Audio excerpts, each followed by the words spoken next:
am the Comic Weekly Man, the jolly Comic Weekly Man, and I'm here to read the funnies to you happy boys and honeys. Yes, boys and girls, it's Comic Weekly time, and here I come right into your house to bring a little fun and happiness, right out of the pages of Puck the Comic Weekly, straight into your living room. Your friend, the Comic Weekly Man, the jolly Comic Weekly Man. Hello, hello, hello. Hello, hello, hello. Little Miss Honey, how are you today? Oh, I just can't wait. Can't wait for what? All week long I've been wondering what's going to happen to Flash Gordon. Well, if you're that worried about Flash Gordon, suppose we read the funnies right away. Oh, please do. Very well, here we go with Puck the Comic Weekly. But first, here's that nice man with something interesting to say.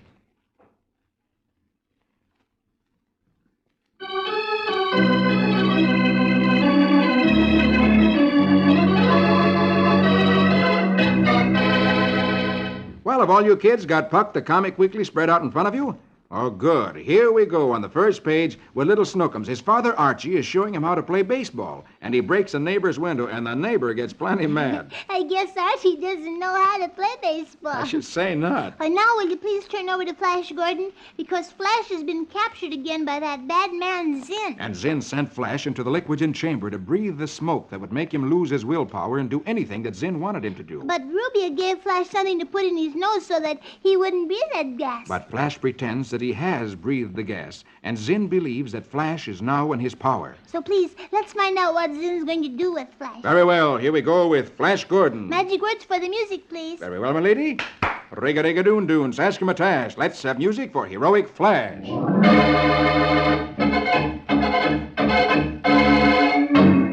Rubia has taken Flash out of the slave barracks where Zinn has placed him. She tells Flash she saved him from the slave gas because she loves him. Flash answers coldly, "You say that Dale is dead. And if she is, you and Zinn caused her death, and I'll never forgive you." Ruby becomes angry and tells Flash she'll send him back to the gas chamber herself, but she quickly stops her tirade and whispers that Zinn is coming. Flash again pretends to be a slave zombie and watches for his chance to outwit both Rubia and Zinn. Last picture, top row. Zinn stops when he sees Rubia and Flash and says angrily, "Rubia, you romantic fool! Keep away from Gordon. I need him as my stooge to conquer Mongo. Flash, march back to the slave barracks." Flash pretends to obey. To test Flash, Zinn, first picture bottom row, leads him past the walled area where Dale is kept prisoner. Dale sees Flash and cries out to him. When Flash hears her voice, he almost stumbles, but marches away like an automaton, not daring to turn his head. For if he does, Zinn would know that Flash is not really under the spell of the liquid gas.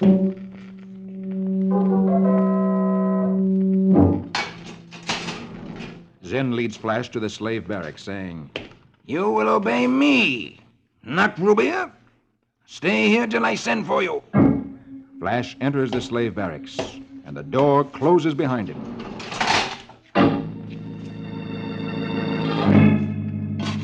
Flash must rescue Dale or die trying. Later that night, he tunnels under the wall of Dale's prison. Swiftly he digs, hoping to find a way through the wall to tell Dale what his plans are.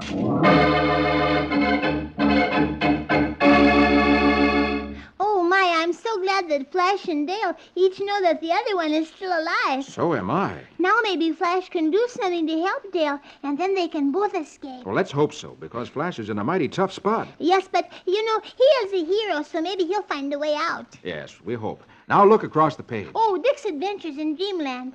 Last week, Dick woke up, and I wonder if this week he'll fall asleep and have another exciting dream. Well, let's find out. So across the page we go with Dick's Adventures, and say the magic words with me. Riggedy-pack-a-zack-a-zick. Let's have music for Adventurous Dick.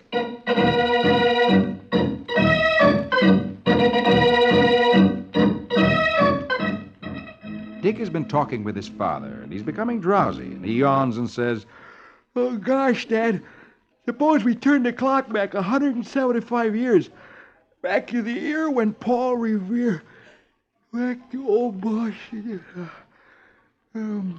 His eyes close. And in a second, he's dreaming that he's with Paul Revere again, back in the city of Boston in the early days of America.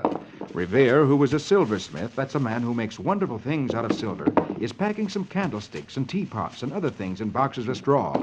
Paul says, Oh, I've been waiting quite a while for you, Dick. Tell me, can you drive a team of horses? Dick replies, Why, I think so, Mr. Revere. Last picture, top row. A few minutes later, Dick is moving a number of silver-wrought objects from Paul Revere's workshop down to a wagon at the door. A team of bays is already in place. Meanwhile, first picture, next row, Revere is loading on some mysterious, heavy-looking boxes. He doesn't explain what's in them, nor does Dick inquire. They're pushed out of sight, and then Paul says to Dick, We're going to deliver some silverware, which Mr. John Hancock ordered me to fashion for him. He's staying at the Clark Parsonage in Lexington. As to the boxes, it's best that you don't know what's in them, Dick. In fact, you might forget that you ever saw them. I'll ride ahead. You follow directly behind me. Dick climbs on the wagon and takes up the reins, last picture of the row, and replies, I understand, sir. And Dick drives off.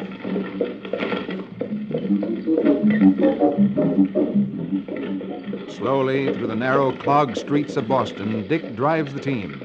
A few paces in advance rides Paul Revere, watchfully. As they near the gates leading out of town, first picture, bottom row, a redcoat motions Dick to halt. Dick stops the team. The redcoat soldier asks Dick several questions about what's in the wagon. Dick tells him, last picture. The redcoat soldier answers, Master Paul Revere's silverware, you say, eh, boy? Very good. But are you quite sure there's no muskets and bullets hidden in this wagon, eh? Dick looks at the soldier in surprise. A short distance away, Paul Revere, astride his horse, watches the British soldier carefully to see what he'll do next.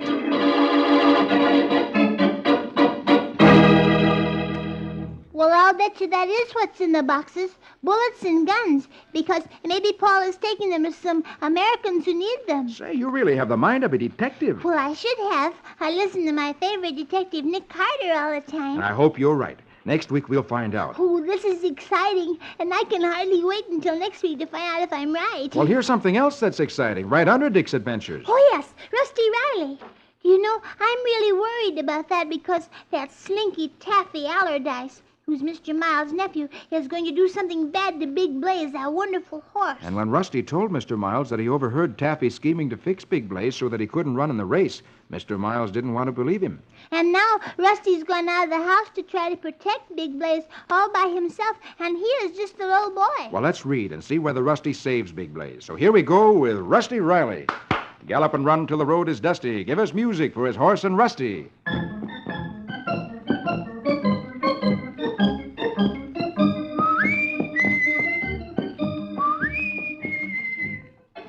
Taffy is making a long-distance call to the city to a man named Corky. Taffy owes Corky some money, and it's Corky who has told Taffy to fix Blaze so he can't run in the race.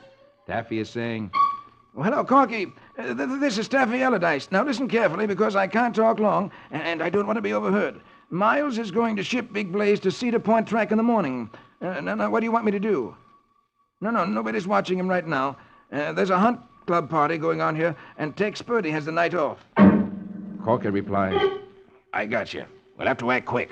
There's too much money involved to quit now. Get the key to the horse van if you can. I'll be there in 20 minutes.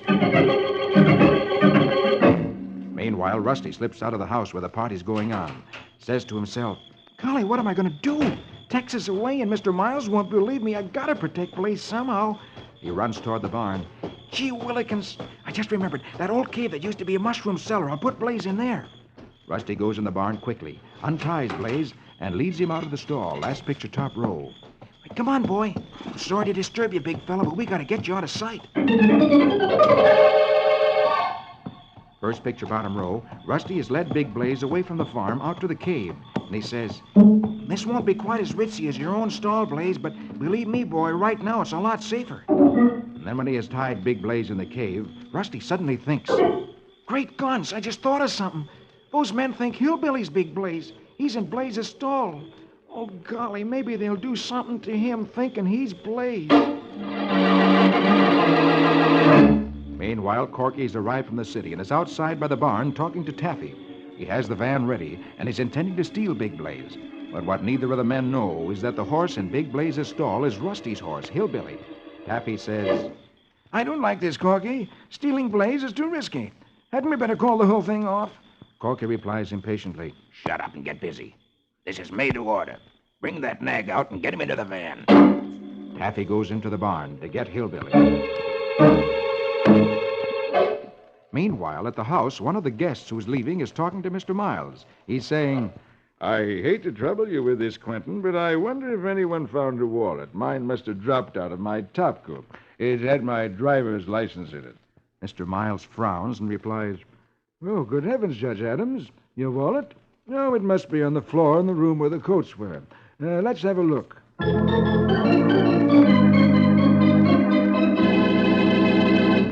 And there stands that Goldie, that mean Taffy's wife, and she took that wallet last week out of the coat and she put it in Rusty's room. Yes, she did. And now when they look for the wallet, they'll just probably find it in Rusty's room and they'll think that he stole it. And that's just what she wants them to think, that mean woman. That's exactly what she intends. She wants to get Rusty into trouble. I think that's terrible, terrible, terrible. Well, now, maybe you can forget your worries if we take a look at Roy Rogers. Oh, Roy Rogers, my favorite cowboy. So turn over the page to page 6, and there underneath the little king is Roy Rogers. I'm anxious to know what happened now because last week Roy captured that old hermit who was setting the fire to the telegraph poles. Yes, and Roy found out that he was using a great big magnifying glass to shine the sun through and set things on fire with. And the hermit's mule, all of a sudden he started kicking Roy, and I wonder if Roy's all right. Well, let's find out. Here we go with Roy Rogers.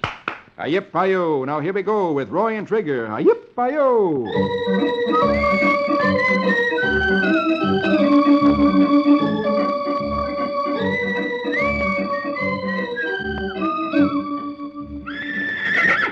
The crazy mule has been tied to a post where he can do no more harm.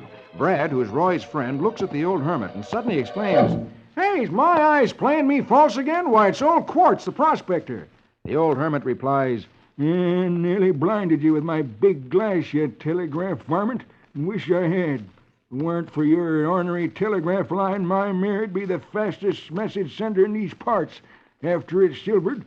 And then Mr. I.Q. Theron, the inspector for the telegraph company, looks at the large piece of glass and exclaims, He's right. If this lens was silvered for a mirror, he could send code messages by flashing sunlight. Roy says, last picture, top row. Well, no wonder he hated the telegraph company. Competition. Brad asks, Yeah, but how'd the dang thing start fires? Roy replies, first picture, next row. Well, the unsilvered lens acts like a big burning glass when the sun shines through it. And I.Q. Theron adds, Precisely. He shot the concentrate ray on one spot in the valley, and presto, a fire. Roy says, or he could blind anybody coming up the trail. So with the old hermit caught and danger cleared up for the moment, they prepare to return to the camp.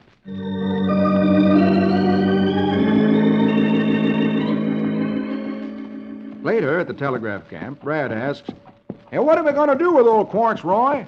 Roy replies, Oh, just hold him in camp till the sheriff decides what to do. He's harmless now, and I doubt if the company will prosecute him now that nothing stands in the way of the telegraph line being finished. As they ride into camp, one of the men calls, Hey, Roy Rogers, a wire just came from you for Mesa City. Bill Langley wants you there, pronto. Roy replies, last picture of the row, Trigger, that means we ride.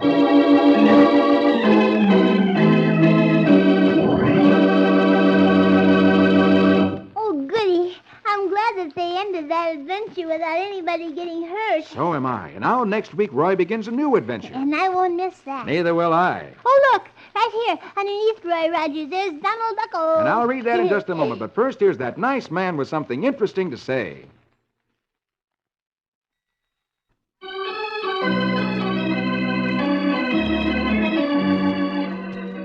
Now, here we go again with Puck the Comic Weekly. And on page 6 is Donald Duckle, good for a chuckle. Say the magic words with me. Squeegem, squeegem, squiddy chicka chack. Let's have music to fit a quack quack.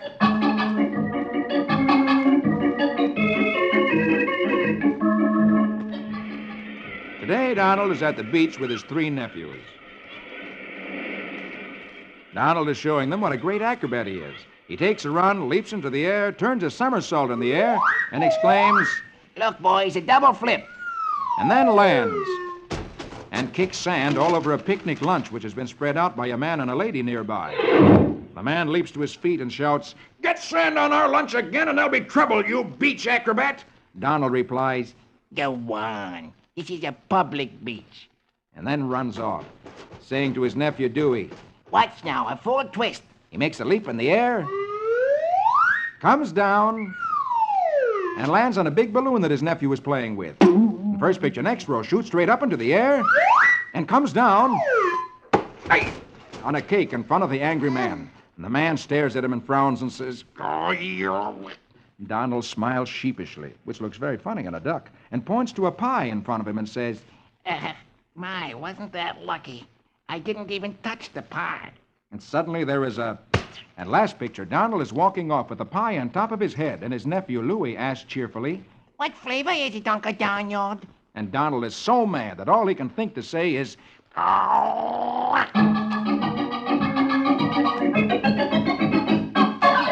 wasn't that too bad? That really was an accident. Yeah. Donald landing on that balloon that shot him up into the air. But it certainly wasn't an accident when the man slammed the pie on Donald's head. No, doesn't he look funny? He certainly does. Well, now, how would you... Oh, I'd just love to very much if it's Dagwood and Blondie. Why, it certainly is, and here they are, right on the first page of the second section of Puck the Comic Weekly. So here we go with Dagwood and Blondie. Ramafoo, Ramafum, Zim Zam Zombie. Conjure me music for Dagwood and Blondie.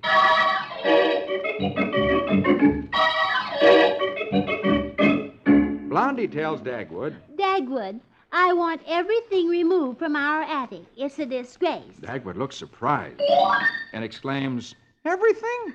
So up to the attic they go. Dagwood takes a look around at all the stuff, and Blondie says, All that junk must go. So Dagwood starts carrying all that junk out of the attic. Last picture, top row, he comes down the ladder carrying a bird cage, a guitar, a horrid-looking picture, and a vacuum cleaner, and books, and an old rug. And he exclaims, Oh, it's amazing how much stuff a family can accumulate over the years. and down the ladder he goes. By the time you get to the first picture, the next row, Dagwood has a big pile of junk in the backyard, and he exclaims, That's my 9th trip. and once more he climbs back up to the attic.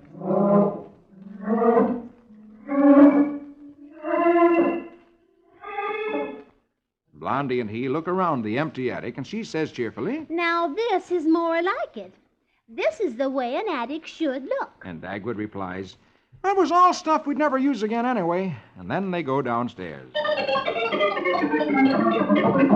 Last picture of the row, Dagwood says, Now I'll call up the junkman and tell him to take it all away. And good riddance.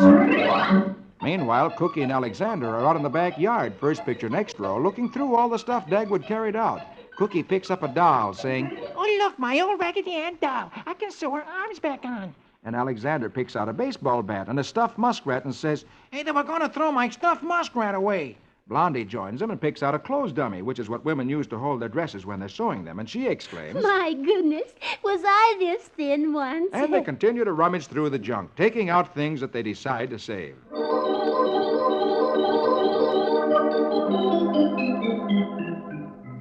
Last picture of the row, the three of them are climbing back up to the attic, and Alexander says, Hey, someday I might take guitar lessons. and Blondie says, I can recover this old lampshade. and they dump the stuff in the attic and dash down the ladder again. First picture next row, Blondie says, Now, let's see what else there is we can use again. and they begin to rummage in the pile once more. A little later, the junk man gets there. Dagwood goes out in the back. But instead of all the junk in the yard, he sees nothing.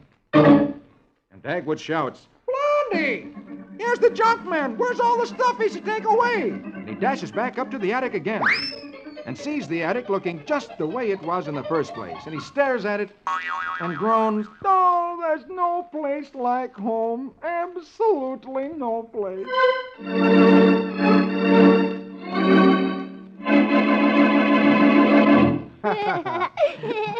Shall we read Uncle Remus now? Yes, I just love Uncle Remus. Very well, then. Turn over the page and go past Buzz Sawyer, past Barney Google and Jungle Jim. Then turn over the page, and there on page 6, under Little Iodine, is Uncle Remus and his Tales of Brer Rabbit. Hippity hoppity, make it a habit to give us music for old Brer Rabbit.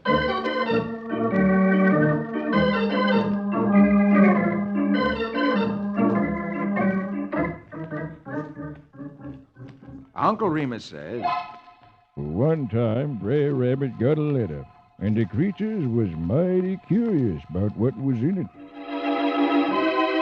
yes, Brer Rabbit comes into the post office, and the postmaster says, a letter for Brer Rabbit from Georgia, USA. Everyone turns in surprise. Brer Rabbit exclaims, For me? and tears it open, takes the letter out, and begins to read. Suddenly he stops because he sees all the creatures standing around him trying to read it too. Brer Bear asks, What's in it? and Brer Buzzard asks, Yeah, what's it say, Brer Rabbit? and Brer Postman, Who's it from? Brer Rabbit takes one look around at all the creatures and then shakes his head with a look on his face that says, You'll never know. and then walks out of the post office as Brer Buzzard calls, Hey, Brer Rabbit, wait up. Don't go yet. last picture top row, Brer Rabbit walks home, followed by all the creatures.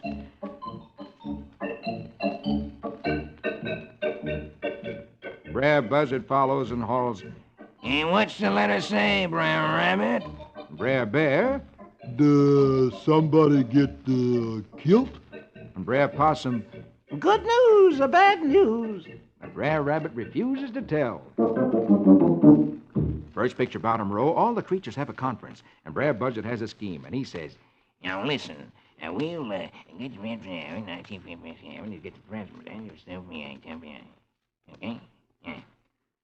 Brer Bear says, Us agrees. and Brer Coon says, And us is depending on you, Brer Buzzard. so off they go to see if the scheme will get Brer Rabbit to show them the letter. By and by, Brer Buzzard sticks his head in Brer Rabbit's shack and says, Brer Rabbit, I has been elected to make you a proposition. Brer Rabbit replies, I's listening, Brer Buzzard. and Buzzard answers, Us reads the letter, and you gets 3 licorice candies, 2 Lucky Charms, a genuine imitation jewel, and 11 cents. and he throws the loot on the floor. Brer Rabbit smiles cheerfully and says, You read the letter. and he hands the letter to Brer Buzzard, who walks back to his friends and reads last picture. Limited time only. Special offer. Act now. Send $11 in stamps for a set of books on how to get rich. And as Brer Buzzard and his friends look very disgusted, Brer Rabbit smiles cheerfully and says, Keep reading, Brer Buzzard. There's lots more. and Uncle Remus says, Smart head and closed mouth is first cousin.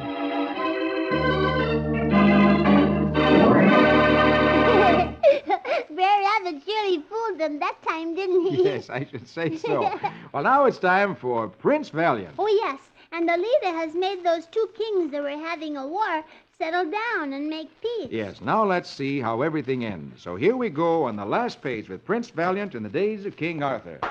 Hackett, Brackett, Grey Malkin, and Quince. Music romantic for a fair, fair prince.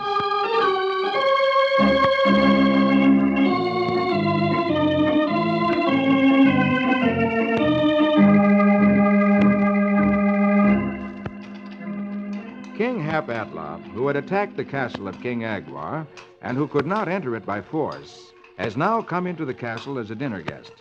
He had come here to capture the castle of Thule, and had failed. And now he's been forced to sit down and talk terms of peace. Naturally, he wants the terms of peace to be such that he can return home without having everyone think he's a failure. As they sit at dinner, he alone is unhappy, for his vow to take Thule is unfulfilled. But last picture top row, Alita intends to fix that too, so everyone will be happy. An important document is set before the king. King Agwar looks at the document, then smiles, and hands it to King Hap-Atla, first picture next row, saying, I hereby assign to King Hap-Atla of the Inner Lands the throne and kingdom of Thule. Alita claps her hands and squeals with delight and says to King Hap-Atla, Now you've kept your vow, and there'll be no more trouble between our lands. Then she hands him another parchment, which is a piece of paper, and says, Now you can abdicate. Abdicate means that now he can sign the other paper, which returns the throne and kingdom of Thule back again to King Agwar. But King Hap-Atla, last picture of the row, grasps his title desperately, his brain reeling. He has tasted defeat, frustration, an overpowering dose of feminine common sense. And now, triumph. He stands there silently. Alita gives a signal, and first picture bottom row, some curtains part. And two executioners are standing there with axes in their hands. And Alita's voice is saying, "Too bad you won't abdicate. Well, it's been nice knowing you." Hap-Atla smiles at this joke and takes up the quill. For the first time since taking his vow, he laughs. And then he turns to Alita, saying, "Solemn statesmen labor long months on treaties that can be broken in a minute. But you've shown me that simple friendliness and trust are permanent. And I, a defeated king, will forever remember your generosity. And I will also remember never to underestimate a woman's ruthless common sense."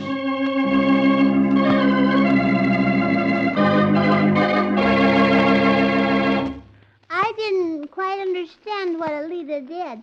Would you please explain it to me? Well, Alita knew that Hap-Atla would feel bad going home the loser, so she decided on a plan to make everyone happy. She first had King Agwar give Hap-Atla the papers saying that Hap-Atla had won the war in all the lands. Then she had him give King Agwar another paper saying that he would give all the land back again to King Agwar. And that way, it would look to everyone that King Hap-Atla had won and yet had been kind enough to give the land back. Oh, well, why did Alita open the curtains and show Hap-Atla those executioners? Well, just in case Hap-Atla didn't want to do as she said, she wanted him to know that he couldn't get away with it. Oh, wasn't that a smart thing to do? Certainly was. Now, that's all the time I have. And now here's that nice man with something interesting to say.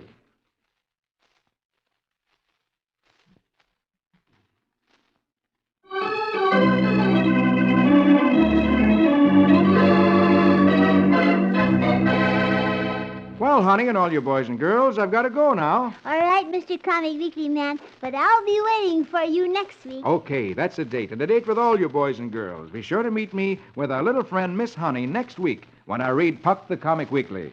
For I'm the Comic Weekly Man, the jolly Comic Weekly Man. I'll be back to read the funnies to you happy boys and honeys. Don't forget, boys and girls, see you all next week. Your friend, the Comic Weekly Man, the jolly Comic Weekly Man.